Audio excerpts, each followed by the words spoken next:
أعوذ بالله من الشيطان الرجيم. بسم الله الرحمن الرحيم. لا يستوي القاعدون من المؤمنين غير أولي الضرر والمجاهدون في سبيل الله بأموالهم وأنفسهم. فضل الله المجاهدين بأموالهم وأنفسهم على القاعدين درجة، وكلا وعد الله الحسنى. وفضل الله المجاهدين على القاعدين أجرا عظيما، درجات منه ومغفرة ورحمة، وكان الله غفورا رحيما. إن الذين توفاهم الملائكة ظالمي أنفسهم قالوا فيما كنتم؟ قالوا كنا مستضعفين في الأرض. قالوا ألم تكن أرض الله واسعة فتهاجروا فيها؟ فأولئك مأواهم جهنم وساءت مصيرا. إلا المستضعفين من الرجال والنساء والولدان لا يستطيعون حيلة ولا يهتدون سبيلا، فأولئك عسى الله أن يعفو عنهم، وكان الله عفوا غفورا.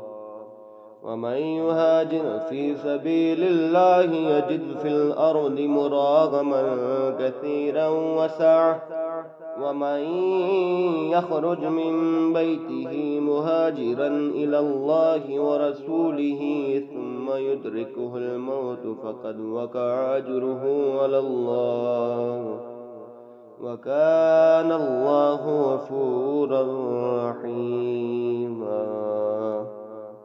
وإذا ضربتم في الأرض فليس عليكم جناح أن تقصروا من الصلاة إن خفتم أن يفتنكم الذين كفروا، إن الكافرين كانوا لكم عدوا مبينا. وإذا كنت فيهم فأقمت لهم الصلاة فلتقم طائفة منهم معك وليأخذوا أسلحتهم، فإذا سجدوا فليكونوا من ورائكم ولتأت طائفة أخرى لم يصلوا فليصلوا معك وليأخذوا حذرهم وأسلحتهم. ود الذين كفروا لو تغفلون عن أسلحتكم وأمتعتكم فيميلون عليكم ميلة واحدة، ولا جناح عليكم إن كان بكم أذى من مطر أو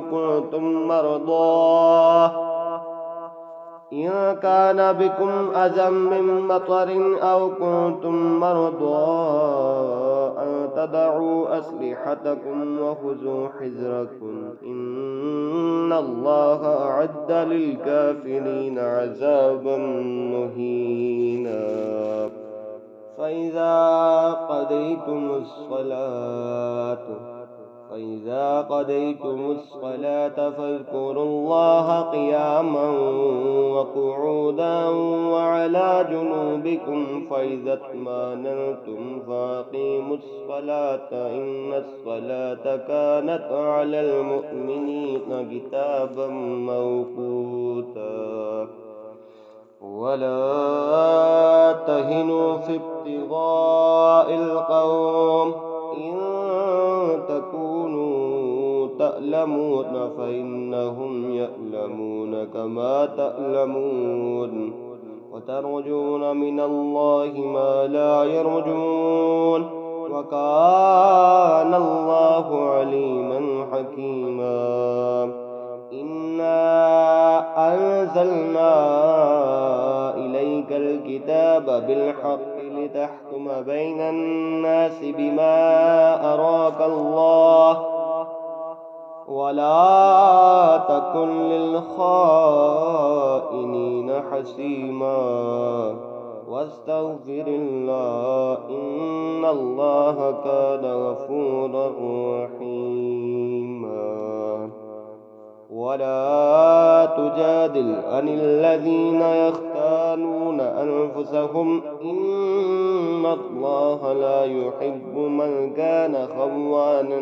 نثيما يستخفون من الناس ولا يستخفون من الله وهو معهم إذ يبيتون ما لا يرضى من القول وكان الله بما يعملون محيطا ها أنتم هؤلاء جادلتم عنهم في الحياة الدنيا فمن